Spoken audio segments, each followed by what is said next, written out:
ரொம்ப முக்கியமா வெளியில போயிட்டு இருந்தேன். இருந்தாலும் எனக்கு மனசாட்சி கேட்கல. இருந்தாலும் பேசி ஆகணும். இந்த நேரம் இந்த நோடி இந்த நிமிஷத்துல பேசி ஆகணும். இந்த இயற்கை சூழல் தான் நல்லா இருக்கு அப்படின்றதுக்காக பேசுறேன். ஸ்டாலின் மவனே அப்படின்னு பேசணும் போல இருக்குது. நம்ம உதயநிதி ஸ்டாலினை பற்றி தாங்க பேசுகிறேன். துணை முதலமைச்சராக வர இருந்திருக்காரு, மரியாதை கொடுக்கணும் இல்லையா? அவர் சொன்னார் ஒரு முக்கியமான விஷயத்த, பாஜக ஆட்சி இருந்ததுனால தான் நம்ம திமுக ஆட்சி கவுந்து போச்சு அப்படின்னு சொல்கிறாரு. அப்படிலாம் இல்லை, காங்கிரஸ் கூட இருந்தே குழி தோண்டிடுச்சு, அதனால தான் இப்போ வந்து எங்களுடைய திமுக ஆட்சி கவுந்துச்சுன்னு சொல்லி இன்னைக்கு ஒரு அறிக்கை விட்டுருக்காரு. நான் தெரியாமல் தான் கேட்குறேன்.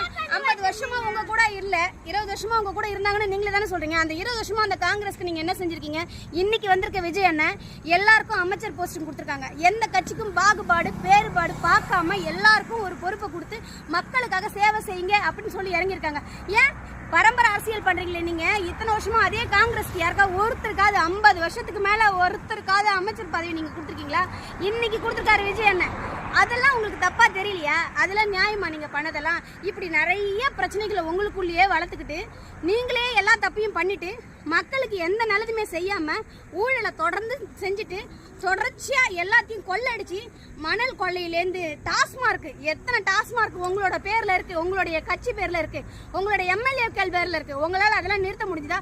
இன்னைக்கு 700 கடைகளுக்கு மேல இன்னைக்கு விஜய் அண்ணன் வந்து தடை பண்ணியிருக்காரு. உங்களால முடிஞ்சா ஸ்கூல் கிட்ட, கோவில்ல, சர்ச், இந்த மாதிரி எல்லா இடங்கள்லயும் தடை பண்ணியிருக்காங்க. உங்களால இத்தனை நாளா என்ன பண்ண முடிஞ்சது? ஏன்னா டாஸ்மார்க் வச்சிருந்ததே நீங்க தான், கடைகள் எல்லாம் நடத்துனது நீங்க தான். அது மட்டும் இல்லாம இப்ப பாலியல் வன்கொடுமை நடந்துட்டு இருக்கு தமிழ்நாட்டுல. நிறைய சிறுமிகள் வந்து கொலை செய்யப்படுறாங்க, பாலியல் வன்கொடுமைக்கு ஆளாகிறாங்க. இதெல்லாம் வந்து தாய்மாமன் சொன்னாரே நம்ம விஜய், என்ன பண்ணாருன்னு ஸ்டாலின் அறிக்கை விடுறாரு. நான் தெரியாம தான் கேட்கிறேன், உங்க ஆட்சியில எல்லாம் பாலியல் வன்கொடுமை நடக்கலையா?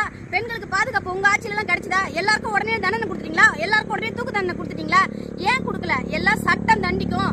ஏன்னா குற்றவாளி யாருன்னே தெரியாம திடீர்னு தண்டிச்சுட்டா என்ன பண்ணுதுன்னு ஒருத்தர் சொல்றாரு. அப்ப என்ன பண்ணும் சட்டம்? நின்று நிதானிச்சு என்ன பண்ணலாம், எப்படி பண்ணலாம் தாங்க ஒரு தண்டனை கொடுக்க முடியும். எடுத்தங்க ஒரு ஆட்சி நடந்துட்டே இருக்கும்போது இன்னைக்கு வந்த ஒரு ஒன்னே பாலியல் வன்கொடுமைக்கு எதுவுமே செய்யல. விஜய் என்ன பண்ண போறாரு? தாய்மாமன் சொன்னாரே மற்ற பெண்கள் குழந்தைங்களுக்கு எல்லாம் அப்படின்னு சொல்லி கேள்வி கேட்குறீங்களே. ஏன் உங்க ஆட்சியில் இந்த கேள்வி எல்லாம் நாங்க கேட்டப்ப பதில் சொல்ல, மக்களுக்கு பதில் சொல்ல உங்களுக்கு திராணி இருந்ததா? அது மட்டும் இல்ல, நீங்க எல்லாம் ஓட்டுக்கு காசு கொடுத்து தான் ஜெயிச்சிருக்கீங்க. 234 தொகுதியில ஒருத்தருக்கு கூட ஒரே ஒரு பைசா கூட காசு கொடுக்காம இன்னைக்கு விஜய் ஜெயிச்சிருக்காரு. அதனாலதான் இன்னைக்கு எல்லா கட்சிகளும் கூட்டணி வச்சிருக்காங்க. சும்மா யாரும் கூட்டணிக்கு போகல, எல்லாருமே நல்லது செய்யணும், மக்களுக்கு உதவி செய்யணும் அப்படின்ற நல்ல நோக்கங்களோட கூட்டணிக்கு வச்சிருக்காங்க.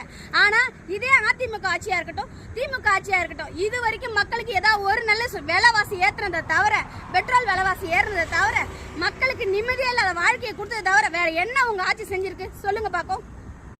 நியாயமான பதில சொல்லுங்க மக்களே. இதை கேட்டுட்டு எனக்கு நியாயமான பதில சொல்லுங்க. தேங்க்யூ.